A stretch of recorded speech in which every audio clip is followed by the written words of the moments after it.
Motor vehicle act से भी बड़ा मुद्दा है कि कॉन्स्टिट्यूशनल प्रोविजन जो है कि हर राज्य सरकार अपने प्रदेश में अपनी भाषा के प्रचार प्रसार का कार्यक्रम करेगी। इसलिए एक अरसे तक जब ऑटो और टैक्सी का परमिट दिया जाता था तो उनसे मराठी ज्ञान का टेस्ट लिया जाता था। मालूम नहीं कब ये प्रोविजन हटा दिया गया। जहाँ तक मैंने पढ़ा कि जो 1988 का मोटर व्हीकल है उसमें साफ लिखा हुआ है कि आपको वहाँ का फोटोग्राफी नॉलेज और बिल्कुल बिल्कुल। दूसरा उसमें यह मुद्दा है कि वो पब्लिक ट्रांसपोर्ट के लिए मोटर कैब जो है उनके लिए नहीं था।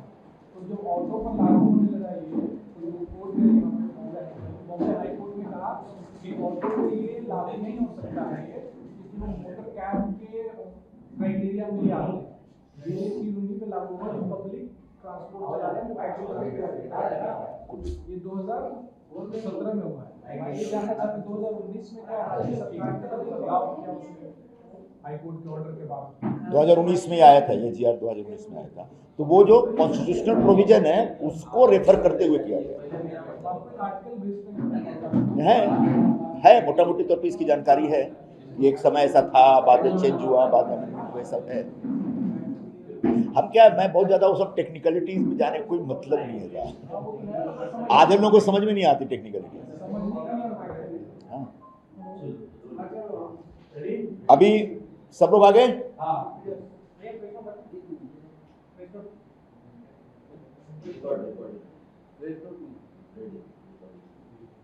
अभी देंगे इसके बाद।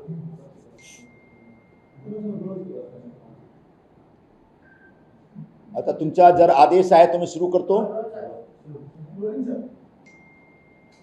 महाराष्ट्रात सध्या परिवहन मंत्रालयातर्फे एक 2019चा जो जीआर आहे त्याच्या अंमलबजावणीचा जो कार्यक्रम चालू आहे त्याच्यामुळे एक वातावरण तापलेलं आहे। त्या जीआर मध्ये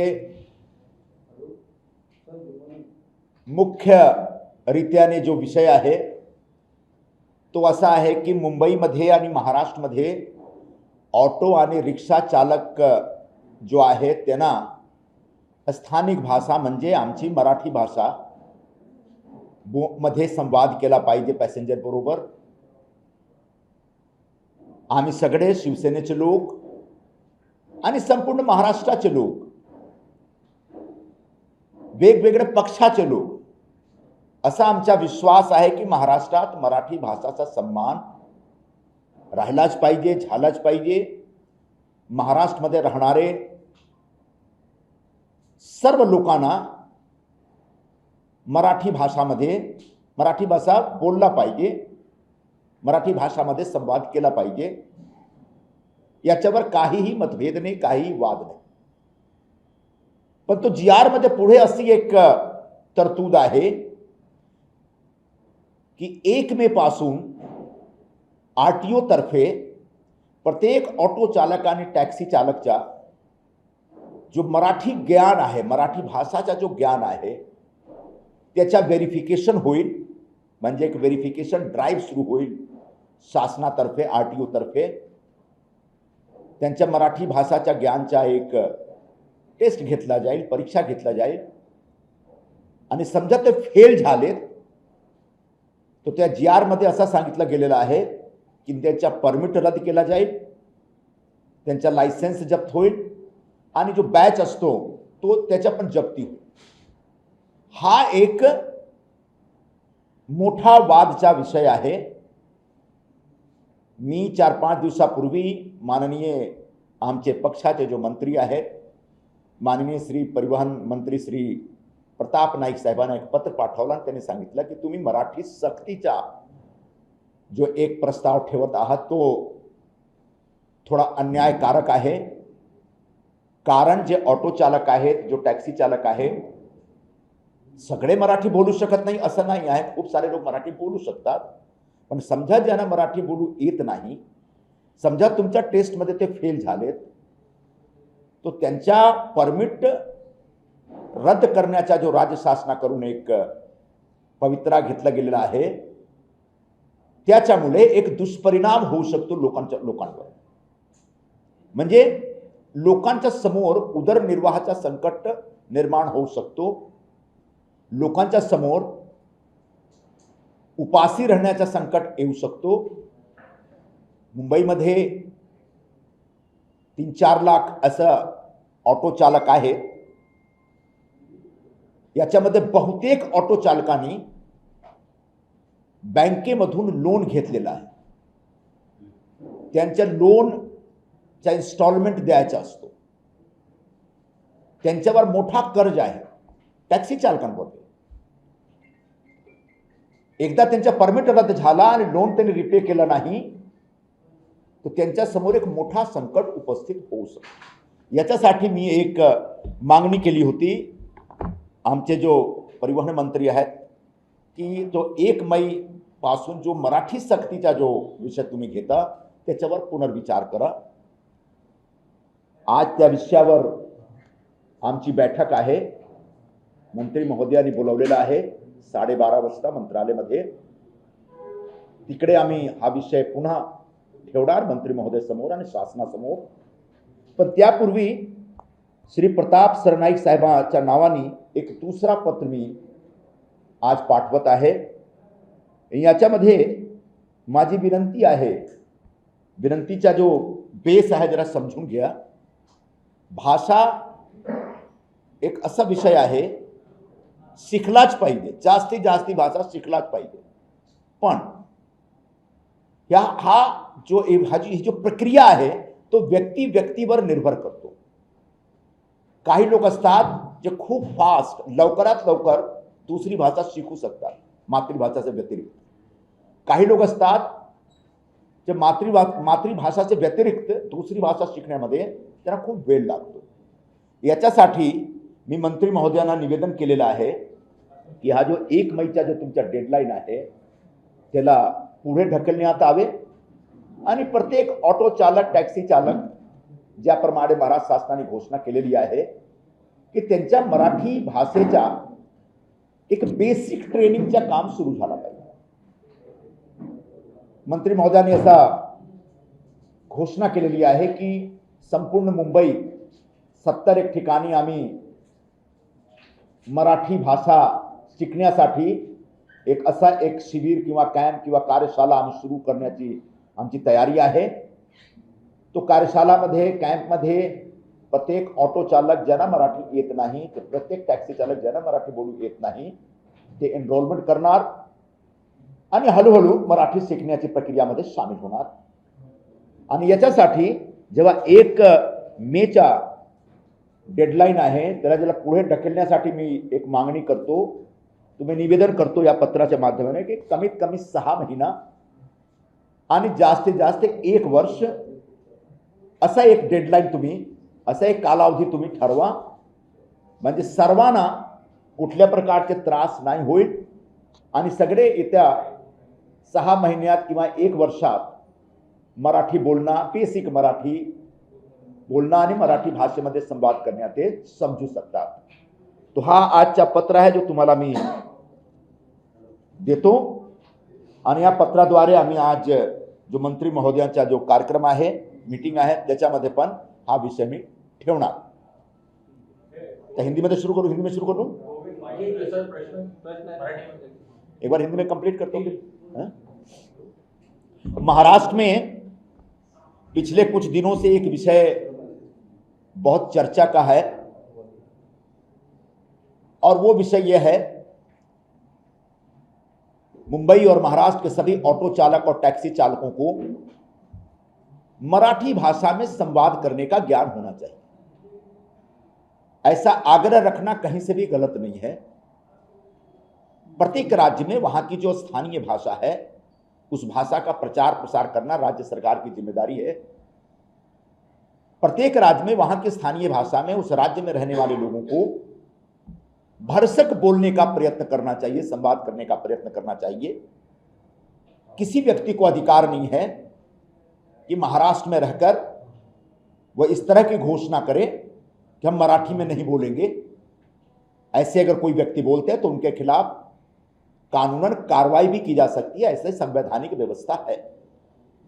महाराष्ट्र सरकार ने जो जीआर दिया है, जो 2019 का जीआर था, उसको फिर से लागू करने का जो आग्रह रखा है, उसके हिसाब से 1 मई से महाराष्ट्र में सभी ऑटो चालक और टैक्सी चालकों का मराठी भाषा का ज्ञान का एक टेस्ट ड्राइव शुरू होने वाला है आरटीओ के माध्यम से। मतलब आरटीओ के पदाधिकारी और जो उनके ऑफिशियल्स हैं वो ऑटो वालों को अपने दफ्तर में या किसी चौराहे पे रोक करके उनको कितनी मराठी आती है इस प्रकार के ज्ञान की टेस्ट लेंगे, और अगर उस टेस्ट में वो फेल हो जाते हैं तो उनका परमिट रद्द कर दिया जाएगा, उनकी लाइसेंस रद्द हो जाएगी, उनका जो बैच होता है ऑटो चालकों का उसको जब्त कर लिया जाएगा। यह विषय अन्यायकारक है। मैं मानता हूं, मेरी पार्टी मानती है, मेरी पार्टी के मुख्य नेता श्री एकनाथ शिंदे जी का पूर्ण विश्वास है कि महाराष्ट्र में मराठी भाषा का सम्मान होना चाहिए, इस पर किसी प्रकार का कोई विवाद नहीं, कोई मतभेद नहीं होना चाहिए। महाराष्ट्र में रहने वाले लोगों को मराठी भाषा में बातें करने की कोशिश की जानी चाहिए, इस पर भी किसी प्रकार का कोई मतभेद नहीं, कोई विवाद नहीं। लेकिन जब ऑटो चालक और टैक्सी चालक जिनकी रोजी रोटी है उनके समक्ष आप इस प्रकार की शर्त रखते हैं कि 1 मई को टेस्ट में अगर आप मराठी बोलने में फेल हो गए तो आपकी रोजी रोटी छीन ली जाएगी, यह विषय आपत्तिजनक है। और इसीलिए मैंने अपने मंत्री महोदय को एक पत्र लिखा था पहले कि आप इस पक्ष के ऊपर थोड़ा पुनर्विचार करें, क्योंकि ये लाखों लोगों की रोजी रोटी और उनके जीविकोपार्जन से जुड़ा हुआ विषय है। उसके बाद क्या हुआ सबको पता है। आज मंत्रालय में परिवहन मंत्री महोदय ने इसी विषय पर एक बैठक बुलाई है। उस बैठक में मैं भी जा रहा हूं शामिल होने के लिए, और उस बैठक में जो मैं विषय रखूंगा उसको मैं आपके साथ शेयर करता हूं, साझा करता हूं। मैं मंत्री महोदय को एक और पत्र भेज रहा हूं और उनसे जो निवेदन कर रहा हूं उसके पीछे जो एक सोच है वो ये है कि हर व्यक्ति बहुत सक्षम नहीं होता कोई दूसरी भाषा तत्काल सीखने में। हर व्यक्ति की अपनी भाषा होती है, मातृभाषा होती है, लेकिन मातृभाषा के अतिरिक्त अन्य भाषाओं को भी सीखना चाहिए, इसमें कहीं से गलत बात नहीं। लेकिन यह व्यक्ति व्यक्ति पर निर्भर करता है कि कोई भी व्यक्ति अपनी मातृभाषा के अलावा दूसरी भाषा को कितना फास्ट, कितनी जल्दी सीख लेता है। कुछ लोग बहुत जल्दी सीख लेते हैं, कुछ लोग बहुत समय लगता है। तो ऐसे में मैंने एक मोटा मोटी तौर पर आइडिया दिया है अपने पत्र के माध्यम से कम 1 मई का जो डेडलाइन है उसको 6 महीने और ज़्यादा से ज़्यादा 1 साल तक आगे बढ़ाने की कोशिश करिए। और इस बीच पूरे मुंबई में मराठी भाषा सीखने के लिए जो राज्य सरकार की तरफ से अलग अलग कैंप या कार्यशाला शुरू करने का प्रस्ताव है उसके ऊपर हम ध्यान देंगे। ज़्यादा से ज़्यादा कार्यशालाओं में जिन ऑटो चालकों को, टैक्सी चालकों को मराठी नहीं आती उनका नाम दर्ज कराया जाएगा, उनका एनरोलमेंट कराया जाएगा और उनको बेसिक मराठी आए यह सीखने की व्यवस्था करके दी जाएगी। और जब तक वो पूरी तरह से सीख नहीं पाते हैं तब तक 1 मई की जो डेडलाइन है जिसके तहत उन सब की जांच होगी और उसके बाद उनके ऊपर जो परमिट रद्द करने की जो तलवार लटकाई जा रही है उस तलवार को हटाया जाए और 6 महीने साल भर के अंदर ये सभी लोग मराठी बोलना सीख लें, इस प्रकार की व्यवस्था की जाए। तो आज यह पत्र मैं आप लोगों के समक्ष रिलीज कर रहा हूं, आप लोगों के साथ साझा कर रहा हूं और एक बार फिर आपके माध्यम से सरकार से मैं मांग करता हूं कि ऑटो चालक और टैक्सी चालक जो लाखों की संख्या में मुंबई में है, जो मुंबई की लाइफलाइन है, उनके लाइफलाइन वालों की लाइफ, उनकी जिंदगी नरक में डालने की आवश्यकता नहीं है, बल्कि उनके साथ एक सहूलियत और सुविधाजनक व्यवस्था तैयार की जाए ताकि लोग महाराष्ट्र सरकार का जो आग्रह है उसको भी स्वीकार करें और लोगों की रोजी रोटी भी खतरे में ना आए। तुम्ही म्हणताय की दीर्घकाळासाठी हा जरा एक 6 महिने किंवा 1 वर्ष, पण बेसिक जे सांगितलेलं आहे किंवा मग प्रताप सर जसं म्हणता आहेत की बेसिक बोलायचं आहे, आपण विचारतो तेवढं की कुठे जायचं आहे, किती पैसे झाले, या व्यतिरिक्त प्रवासी आणि चालकाचं असं बोलणं होत नाही। मग एवढा दीर्घकाळ तुम्ही का बरं मागताय? मी सांगितलं ना तुम्हाला की या व्यक्ती व्यक्तीवर निर्भर करतो। काही व्यक्ती असा असतात की एक खूप फास्ट लवकरात लवकर नवीन भाषा शिकू शकतात, पण काही व्यक्तीला वेळ लागतो एक नवीन भाषा शिकण्यामध्ये। तो एक असा एक मोठा विंडो ठेवा ज्याच्यामध्ये सगळे जो मराठी न बोलणारे ऑटो चालक आहेत, त्या अमराठी ऑटो चालक आहेत, सगळ्यांना एक सोयीसुविधा भेटला पाहिजे मराठी शिकण्यासाठी. याच्यासाठी मी बेसिकली मिनिमम कमीत कमी 6 महिना आणि जास्त जास्त 1 वर्षच्या एक मुदत वाढ देण्याची आग्रह करतो. दुसरं एक उबर असेल किंवा मग इतर ज्या ऍप्स आहेत त्या संदर्भातले जे चालक आहेत त्यांच्या संदर्भात देखील तुमचा असा आग्रह असणार आहे की त्यांना फक्त उबर नाही, फक्त ऑटो चालक नाही, फक्त टॅक्सी चालक नाही, महाराष्ट्रात राहणारे आणि काम करणारे सर्व प्रकारचे जे लोक आहेत त्यांच्याकडून महाराष्ट्र सरकारची अपेक्षा आहे की तुम्ही मराठीत संवाद करा आणि त्याच्या एक सवय टाकत. आता जो कॉर्पोरेट सेक्टरमध्ये काम करणारे लोक आहेत, मोठे मोठे रिलायन्स इंडस्ट्रीज आहे, तो बिर्लाचा उद्योग आहे, तो मल्टीनॅशनल कंपनीमध्ये काम करणारे लोक, बँकामध्ये काम करणारे लोक आहेत, त्यांच्याकडून पण त्यांच्यावर पण हा जो कायदा आहे लागू झाला पाहिजे. तर सर्व महाराष्ट्रात राहणाऱ्या सर्व लोकांना बेसिक मराठीचा ज्ञान झालंच पाहिजे, हे आमचा एक विश्वास आहे आणि आमची मागणी आहे. आणि याच्यासाठी महाराष्ट्र सरकारतर्फे असा उपक्रम आम्ही राबवणार. तर तुम्ही म्हणताय की 1 वर्ष किमान वाढवलं पाहिजे, पण जी लोक 10-15 वर्ष महाराष्ट्रात राहिले आणि तसं शिकणार की व्यवहारिक भाषा कुठे जायचं आहे, किती लोक आहे, काय, तर 15 वर्षात शिकली नाही तर 1 वर्षात शिकतील का? आणि 15 वर्षात शिकली नाही तर सरकारने आता का मेहरबान व्हावं? जेव्हा तुम्ही अनिवार्य करणार आणि जेव्हा तुम्ही सांगणार की बाबा तुम्हाला काय असतो, मुंबईत मराठी बोलण्याशिवाय पर्याय आहे, हा एक फॅक्ट आहे, ही वस्तुस्थिती आहे. मुंबईमध्ये राहणारे लोक हिंदी बोलून काम चालवू शकतात. काम चालतो ना, कोणाला काम थांबत नाही. तो असं परिस्थितीत कोणाला गरज भासला नाही की मराठी पण शिकायला पाहिजे. मराठी भाषिक जो पॅसेंजर आहेत तो पण हिंदीमध्ये ऑटो चालकांबरोबरचे संवाद करतात. तो पुढे जेव्हा एक मराठी भाषाच्या मान सन्मानासाठी आणि भाषाच्या प्रचार प्रसार आणि संवर्धनासाठी आम्ही सगळे एक संकल्प घेतो की नाही, सगळ्यांना मराठीची बेसिक नॉलेज झाली पाहिजे. तो याच्यासाठी जेव्हा आम्ही असा एक कायदा आणणार, कायदा GR लागू करणार आणि सर्वांची अपेक्षा करणार, याच्यासाठी महाराष्ट्र शासनातर्फे जो एक ट्रेनिंगची व्यवस्था आम्ही करणार, तो सगळे हळूहळू मराठी भाषा शिकण्यामध्ये एक रुची घेणार, दिलचस्पी घेणार, एक इंटरेस्ट घेणार आणि हळूहळू तुम्हाला असं दिसेल की मुंबईमध्ये सगळे ऑटो चालक, टॅक्सी चालक बेसिक मराठीमध्ये संवाद करण्याची क्षमता घेत आहे. तुम्ही कॉर्पोरेटचा मुद्दा मांडला, तर अपार्ट फ्रॉम ऑटो रिक्षा चालक सरसकट मराठीकरण किंवा मराठी सक्ती व्हावी यासाठी तुम्ही पत्र देणार आहात? मी भाषासाठी सक्ती लादण्याच्या पक्षमध्ये नाही आहे. भाषा प्रेमाचा विषय आहे, भाषा संवादाचा विषय आहे. भाषा सर्वांना शिकला पाहिजे, पण सर्वांवर आम्ही हंटर चालवून भाषा शिकण्याचा एक दबाव टाकू, माझा पर्सनली अविश्वास नाही. माझ्या पक्षातर्फे आणि काल मुख्यमंत्री साहेब पण सांगितले, फडणवीस साहेबांनी काल किंवा परवा त्यांचा एक स्टेटमेंट बघितलं मी की हो, महाराष्ट्रात मराठी भाषाचा सन्मान झाला पाहिजे आणि सर्वांना मराठी भाषेमध्ये संवाद केला पाहिजे. पण मराठी भाषा लादण्यासाठी मारामारी, जोर जबरदस्ती आणि सक्ती याच्या पक्षमध्ये सरकार नाही आहे, आमचा पक्ष पण नाही आहे. आम्ही सर्वांची अपेक्षा करतो, आग्रह करतो की तुम्ही मराठी भाषेत बोला, संवाद करा. पण तुम्ही नाही बोलणार तर तुम्हाला महाराष्ट्राहून बाहेर हाकलून देणार, हे सगळे लँग्वेज आमचा नाही आहे, आमचा विश्वास पण नाही आहे हे सगळे पद्धतवर. शिवसेनेची स्थापना झाली होती, म्हणजे तुम्ही जर क्लेम करता की शिवसेना तुमची ओरिजिनल बाळासाहेबांची शिवसेनेकडून 67 साली स्थापना झाली, मराठीच्याच मुद्द्यावरती स्थापना झाली आणि सुरुवातीचा काळ जर शिवसेनेचा आपण पाहिला तर तो मराठी भाषेसाठी सुद्धा. आणखी म्हणतात की मारामारी करणाऱ्या पक्षामध्ये त्या जे राडे झाले होते ते मराठी भाषेवरती झाले होते आणि एकंदरीत शिवसेनेची भूमिका ही प्रो मराठी अशी होती आणि नो बार्गेनिंग अशी त्यांची भूमिका होती. आज तुमच्या भूमिकेमुळे ते कुठेतरी पक्षाची इंटरनल गळचेट होते असं वाटत आहे?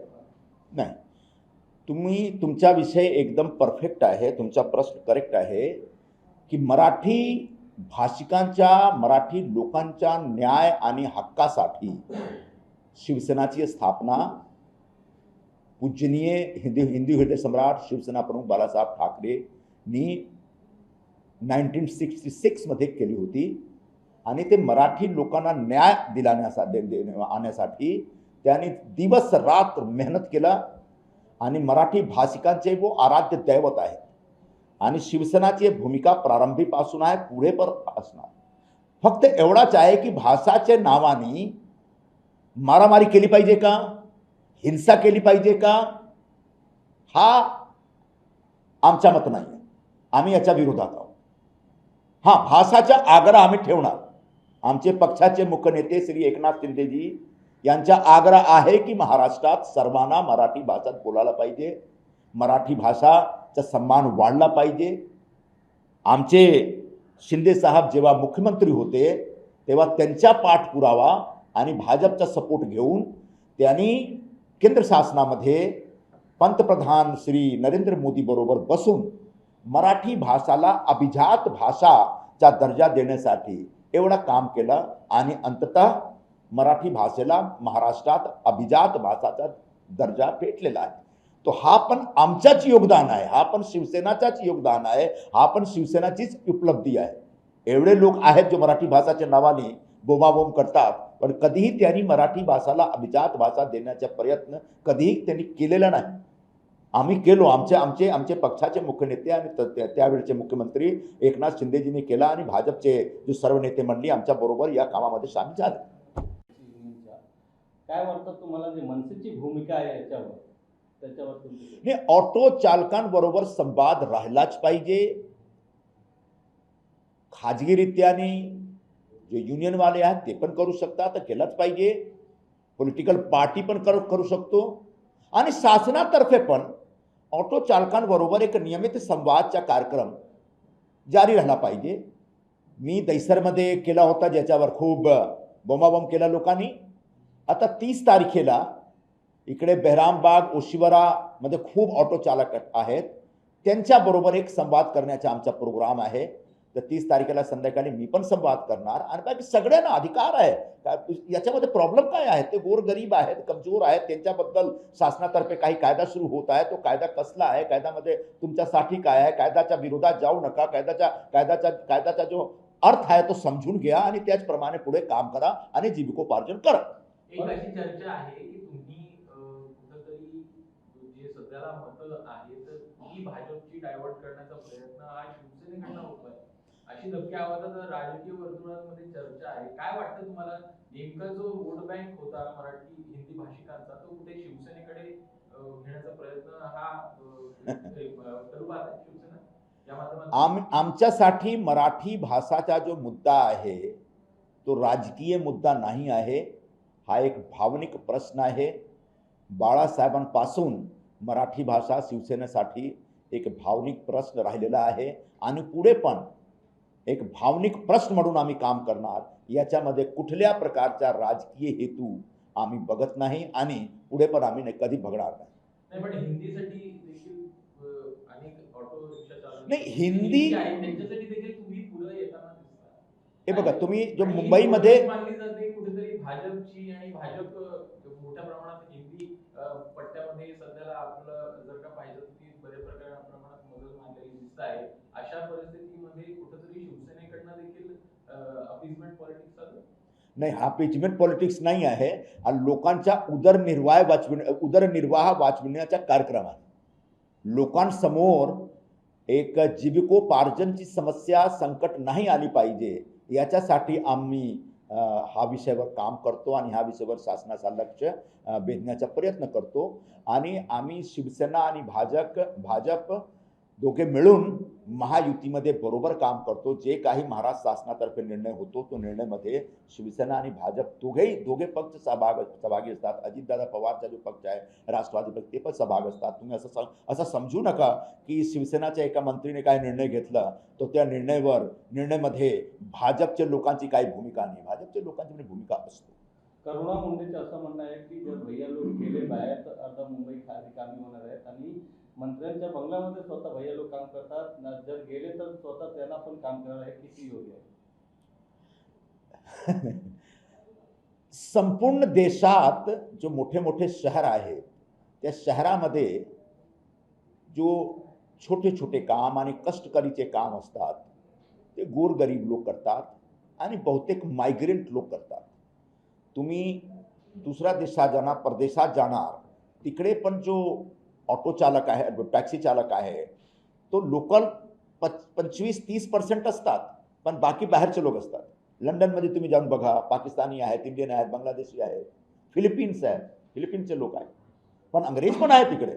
25-30% अंग्रेज पण तिकडे टॅक्सी चालवतात. तो असाच लोकांच्या घरकाम करणारे लोक पण जो मायग्रेंट जास्ती असतात. तो मुंबईचा एक गौरवपूर्ण इतिहास आहे, मुंबईची एक समृद्ध परंपरा आहे, 200-300 वर्ष जुनी परंपरा आहे. आणि मुंबई एक कॉस्मोपॉलिटन सिटीमधून डेव्हलप झाला, इव्हॉल्व झाला भारतात, आणि हळूहळू हिंदुस्थानचे प्रत्येक प्रांतातून लोक इकडे आलेत आणि रोजीरोटी कमविण्यासाठी काम आता जीवनची जो यात्रा आहे त्याने सुरू केली. आणि आज असं आता खूप सारे काम आहेत जे बाहेरून आलेले लोक करतात आणि त्यांच्यामुळे त्यांच्यावर सगळे आश्रित आहेत मी असं सांगू शकत नाही, पण त्यांच्यामुळे मुंबईची मुंबईचा जो गौरव आहे तो पण वाढतो. मुंबईची इकॉनॉमीमध्ये, मुंबईच्या GDP मध्ये हा गोरगरीब लोकांचा पण एक मोठा योगदान असतो. तर तुम्ही हा जो मुंडे मॅडमचा जो एक विषय आहे त्याच्या दुसरा दृष्टिकोनातून मी बघतो की हे सगळे लोक मुंबईच्या जीवन चालला पाहिजे, मुंबई कधी थांबला नाही पाहिजे, मुंबई कधीही थांबला नाही पाहिजे, याच्यामध्ये हे सगळे गोरगरीब लोकांचा पण विशेष योगदान आणि कष्ट आहे, याचा विसरू नका. सर, एमएनएस की भूमिका पर क्या कहेंगे? आप भी कुछ दिन पहले रजिस्टर गए थे, वहाँ पर भी आप पे हमला हुआ और लोगों ने कहा कि 4 तारीख को जो हड़ताल की घोषणा की वो हड़ताल करके देखिए, तो हम बता दें। सबसे पहली बात यह है कि शिवसेना और मनसे के बीच कोई वाद विवाद हो, बढ़े, हम ऐसा चाहते ही नहीं, मैं व्यक्तिगत तौर पर भी नहीं चाहता. और कहीं से इस पूरे विषय में जब मैं आया तो मनसे से कोई मेरा लेना देना ही नहीं था, मनसे से कोई पूछा भी नहीं गया, सरकार भी मनसे से कुछ नहीं पूछ रही. यह विषय सिर्फ मेरे और मेरी पार्टी के जो मंत्री हैं, परिवहन मंत्री, उनके बीच चल रहा था. मैंने अपने मंत्री महोदय को चिट्ठी लिखी कि इस पर पुनर्विचार करिए. जो दूसरा पक्ष है, मराठी भाषा का मान सम्मान महाराष्ट्र में रहना चाहिए, इस पर कोई प्रश्न नहीं है, इस पर पुनर्विचार किया ही नहीं जा सकता. लेकिन इसके लिए जो सख्ती की जा रही है उसका बुरा असर पड़ सकता है, लोगों के सामने रोजी रोटी का संकट पैदा हो सकता है, तो पुनर्विचार करिए. और ये बातें चल रही थी तब तक जब मेरे पास अलग अलग तरह से लोगों का जब फोन आ रहा था, तो गणपत पाटिल नगर से बड़े पैमाने पर लोगों का फोन था कि साहब आइए जरा हमको बताइए क्या हो रहा है, हम कैसे करें. तो हमारा पुराना क्षेत्र रहा है वो, तो वहां पर जब हम गए तो अब उन्होंने कहा कि संजय निरुपम मराठी विरोध करने आया है, हम इसका विरोध करेंगे. भाई, मराठी भाषा का सम्मान होना चाहिए, शिवसेना भी मानती है, आप भी मानते हैं, तुम्हारा मतभेद क्या है. लेकिन चूंकि आपको अपनी राजनीति चमकानी है, चूंकि आपको गुंडागर्दी करनी है, चूंकि आपको हिंसा भड़काने का एक मौका ढूंढना है, इसलिए आके वहां पर उत्पात मचाने गए. हमारे एक साथी की गाड़ी की हवा निकाल रहे हैं, पत्थर फेंक रहे हैं. यह राजकीय तरीका नहीं है, यह सभ्य देश है, हम सब सभ्य लोग हैं, हमको विरोध भी सभ्यता के साथ करना चाहिए, विरोध करने में कोई दिक्कत नहीं है. यह एक जनतांत्रिक अधिकार है सबके पास, संवैधानिक अधिकार है सबके पास कि अगर कोई विषय किसी विषय से आप सहमत नहीं है तो बिल्कुल उस पर विरोध करिए. लेकिन विरोध करने का एक जनतांत्रिक लोकशाही तरीका होता है, लोकतांत्रिक तरीका होता है, और सभ्यता के दायरे में रख के करिए. और हिंसा भड़का के करेंगे, कायदे का उल्लंघन करेंगे तो कानून आपके खिलाफ कार्रवाई करेगी. और जब पुलिस ने 11 लोगों को अरेस्ट किया तब उन्होंने कहा देखो मराठी भाषिकों पर अन्याय हो रहा है. सवाल मराठी भाषिक और हिंदी भाषिक का नहीं है, सवाल उस व्यक्ति का है जो कानून का उल्लंघन कर रहा है. और जो भी व्यक्ति कानून का उल्लंघन करेगा, चाहे उसकी कोई भी भाषा हो, उसके खिलाफ कानून कार्रवाई जरूर करेगा और करना चाहिए. सर, पुलिस ने 11 लोगों को अरेस्ट किया, उसके बाद ये भी कहा गया कि आपके ऊपर भी मामला दर्ज हुआ है, क्या कहना चाहिए? आज में 11 लोगों को सम्मान भी हो रहा है. हाँ, मनसे की तरफ से सम्मान किया जाएगा. सबसे पहली बात कि मैं तो वहां शांतिपूर्वक, आप सब लोग थे, शांतिपूर्वक ऑटो वालों से संवाद करने गया था. और संवाद करने के लिए किसी पुलिस परमिशन की आवश्यकता नहीं होती, कोई बड़ी जाहिर सभा नहीं थी. तीसरी बात, जो हमारे स्थानीय नेता थे उन लोगों ने पुलिस को इन्फॉर्म किया था और पुलिस वाले ने उस आधार पर वहां पर अपनी उपस्थिति भी दिखाई थी. मतलब बगैर पुलिस वालों को बताए कि आप मेरे जैसे व्यक्ति को मुंबई के अलग अलग झोपड़पट्टी इलाकों में पुलिस से परमिशन लेके जाना पड़ेगा क्या? किसी नाके पे बैठ के 4 ऑटो वालों से चर्चा करने के लिए पुलिस को परमिशन चाहिए क्या? एक तो इसमें कहीं से भी मैंने कानून का उल्लंघन नहीं किया. और कहीं से एक भी बात गलत नहीं बोली, वहां खड़ा होकर के भी जो बातें कहीं सब संविधान के जो प्रोविजन है उसके दायरे में। अब उसके बाद जब मैं निकल रहा था, वो भी अपने एक साथी की गाड़ी में बैठ के, तो उस गाड़ी पे पत्थर फेंका गया। तो जब मेरी गाड़ी पे पत्थर फेंका गया तो क्या इस आरोप में मुझ पे केस करेगी पुलिस? मेरे मन में सवाल ये है। ऐसा मैंने सुना कि मुझे भी बुक किया जा रहा है। सच ये है कि ऐसा कुछ नहीं है जहां तक मेरी जो जानकारी है। हाँ, जो हमारे कोई स्थानीय कार्यकर्ता हैं उनको, उनके ऊपर पुलिस ने उनसे पूछा है कि भाई आपने हमको जो इन्फॉर्म किया वो राइटिंग में नहीं किया था, अगली बार सब लिखित कर दिया करेंगे, कोई दिक्कत नहीं है।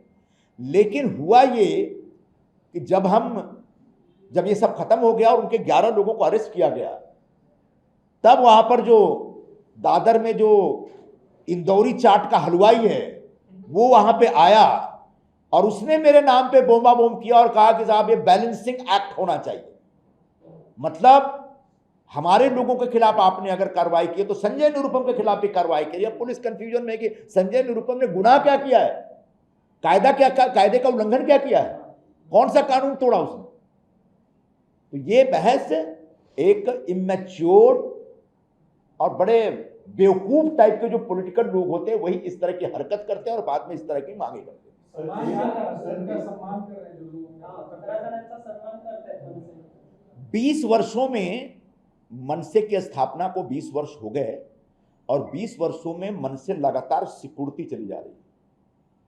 पूरे महाराष्ट्र में जब लोकसभा, विधानसभा, महानगर पालिका, नगर पालिका, नगर पंचायत, जिला परिषद के चुनाव होते हैं तो ये पार्टी 0 पे आउट हो जाती है। इन पार्टी के जो प्रमुख नेता हैं वो जब अपने बेटे को उतारते हैं चुनाव लड़ने के लिए तो उसको भी जिता नहीं पाते, और वो भी एक ऐसा क्षेत्र जो मराठी भाषिक लोगों का हब है, जहां बड़े पैमाने पर मराठी भाषिक लोग, जहां वो खुद रहते हैं। मतलब आपकी जो बुरी हरकतें हैं, आप जो देश का कानून और संविधान नहीं मानते, आप जो हमेशा गुंडागर्दी करते रहते हैं, जहां आप जैसे भगवान महावीर ने कहा था अहिंसा परमो धर्म, तो आपने कह रखा है कि हिंसा परमो धर्म। उसका नतीजा यह हुआ कि आपको महाराष्ट्र के मराठी भाषिक लोगों ने भी रिजेक्ट कर दिया। आप मराठी भाषिक लोगों के दिलों पर राज नहीं कर पाते हैं। नतीजा यह है कि आप सारे चुनाव हार जाते हैं और पूरी तरह से हारते हैं, जमानतें जब्त हो जाती है आपकी। तो अगर यही हरकत आगे भी करेंगे तो सिकुड़ते सिकुड़ते जो आप हुए हैं उसमें और सिकुड़न आएगी और भी आप कमजोर होते चले जाएंगे। इसलिए कृपया करके देश के कानून और कायदा में विश्वास करना सीखिए, संविधान में विश्वास करना सीखिए। और एक राजनीतिक पार्टी है तो राजनीतिक तरीके से, राजकीय तरीके से अपने कामकाज को, अपने विचारों को, अपने दर्शन को लोगों तक पहुंचाइए ताकि आपका जनाधार बढ़े, वरना आपका जनाधार और भी सिकुड़ता चला जाएगा। एक तारीख की जो डेडलाइन है जिसको लेकर ऑटो वाले घबराए हुए हैं कि आरटीओ जो है सख्ती करेगी, तो उससे ज्यादा घबराए हुए हैं कि एमएनएस वाले जो है आरटीओ वालों का रूप ना ले ले, वो जगह जगह पर लोगों से पूछताछ करना शुरू कर दे मराठी आदमी। 1 तारीख की डेडलाइन आगे बढ़ानी चाहिए और कम से कम 6 महीना और ज़्यादा से ज़्यादा 1 साल की मुद्दत दी जानी चाहिए हमारे गरीब ऑटो चालक और टैक्सी चालकों को मराठी सीखने के लिए। और उसके लिए महाराष्ट्र सरकार को अपनी तरफ से एक कार्यशाला शुरू की जानी चाहिए। इस आशय का पत्र मैंने मंत्री महोदय को भेजा है और मुझे पूरा विश्वास है कि हमारे ऑटो चालकों के ऊपर किसी प्रकार का अन्याय इस सरकार के रहते नहीं होगा। सर, आपने कहा कि सिर्फ ऑटो रिक्शा चालक, टैक्सी चालक नहीं बल्कि जो मुंबई में काम करने वाले हर व्यक्ति, हर वर्ग को आना चाहिए मराठी, बेसिक मराठी। जो लोग कॉर्पोरेट में काम करते हैं, जो 2 साल बैंगलोर में होते हैं, ट्रांसफर होकर यहाँ आते हैं, यहाँ से अबू धाबी, दुबई में भी ट्रांसफर होता है, ऐसे जो कॉर्पोरेट वर्ग है क्या उनके लिए भी लागू होगा? वो इतने समय कम समय में कहाँ सीखेंगे और फिर उनको 2 साल बाद फिर ट्रांसफर करना होगा? देखिए, बात इंटरफेसिंग की होती है। आपका अगर ऐसा जॉब है जिसमें अब सर्व सामान्य नागरिक के साथ आपको संवाद करना है तो निश्चित तौर पर अपेक्षा की जानी चाहिए कि उनको बुनियादी बेसिक भाषा की समझ, स्थानीय भाषा की समझ। जो लोग बंद कमरे में, बंद दफ्तर में अपने चंद गिने चुने लोगों के बीच काम कर रहे हैं, जो लोग वर्क फ्रॉम होम कर रहे हैं, उनसे ऐसी अपेक्षा नहीं की जा सकती। लेकिन जैसे बैंकों में काम करने वाले लोग हैं, बात आपकी सही है कि कोई व्यक्ति उत्तर भारत से या दक्षिण भारत से बैंक मैनेजर करके ट्रांसफर लेकर के बैंक ऑफ महाराष्ट्र में आता है, बैंक ऑफ बड़ौदा में आता है और उसको 2 महीने 3 महीने भी नहीं होता और उससे अगर अपेक्षा करते हैं कि वो मराठी बोले और नहीं बोले तो उसकी पिटाई करते हैं, ये गलत है। हाँ, जो व्यक्ति बैंक मैनेजर है, बैंक के काउंटर पे बैठ रहा है और बाहर से आता है, उससे अपेक्षा की जानी चाहिए कि आने वाले कुछ दिनों में आप बेसिक मराठी समझ लीजिए और इसकी ट्रेनिंग सरकार की तरफ से या उस संस्थान की तरफ से दी जानी चाहिए। सर एक सवाल, जब ऑटो रिक्शा टैक्सी ड्राइवर्स का पक्ष लिया गया, उनकी तरफ से ये कहा जा रहा है कि ये हमारे पे सख्ती की जा रही है, लेकिन जो दूसरे ओला, उबर, रैपिडो और दूसरे जो ट्रांसपोर्ट के मोड हैं उनको फायदा पहुंचाने के लिए हमारे साथ ये किया जा रहा है।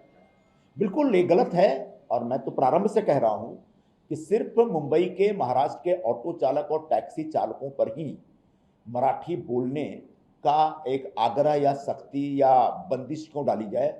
जो ओला उबर चलाने वाले लोग हैं, यही नहीं, फिर उसके बाद जो लोग जोमेटो और स्विगी जैसे कंपनियों के लिए काम करते हैं, उनका भी इंटरफेसिंग है पब्लिक के साथ, वो भी तो लोगों के बीच जाते हैं ना, तो उनसे भी अपेक्षा करिए, उनको भी ट्रेनिंग दीजिए।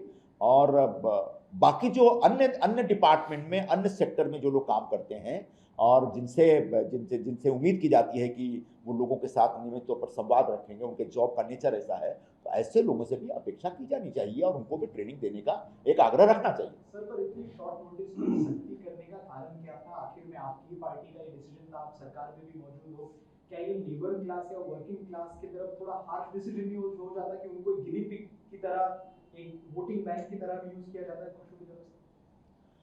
ये तो पता लगाना पड़ेगा कि मंत्रालय में और परिवहन मंत्रालय में वो कौन सा ऑफिसर था जिसने आइडिया दिया सरकार को, क्योंकि यह इस सरकार का जीआर नहीं है, यह उस सरकार का जीआर था जिसमें दिवाकर रावते ट्रांसपोर्ट मिनिस्टर थे 2019 में।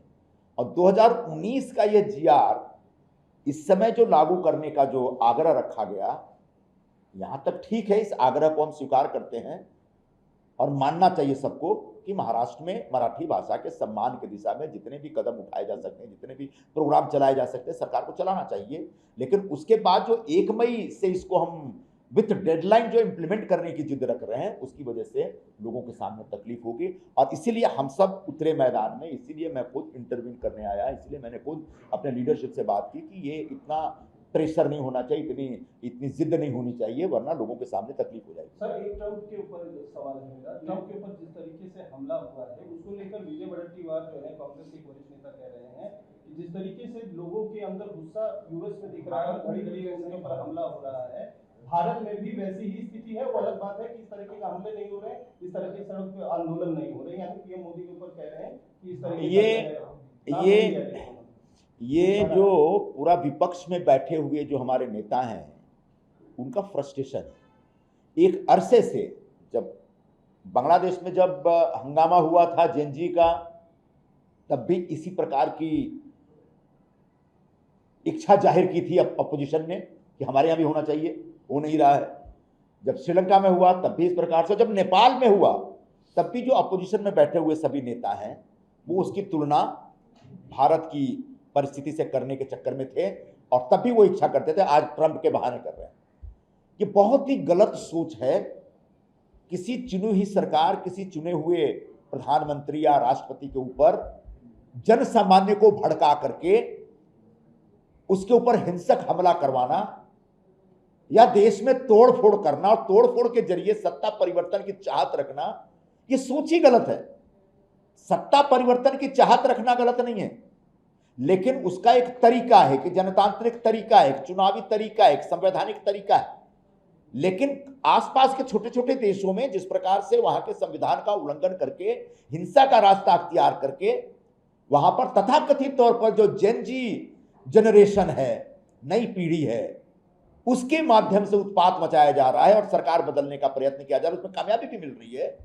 उस तरह की स्थिति भारत में निर्माण करने की का जो सपना देखने वाले लोग हैं, उनका सपना चकनाचूर हो जाएगा, क्योंकि यहां का जेनजी प्रधानमंत्री श्री नरेंद्र मोदी जी के साथ, यहां का जेनजी हमारे साथ, क्योंकि हमारी सरकार हिंदुस्तान के हर वर्ग की चिंता करने वाली सरकार है और हर वर्ग को न्याय मिले, और अगर कहीं पर कुछ अन्याय होता है तो उसके खिलाफ हम सब उतर करके उसको फिर से न्याय दिलाने का प्रयत्न करते हैं। यह सिलसिला चल रहा है और आगे भी यह सिलसिला चलेगा।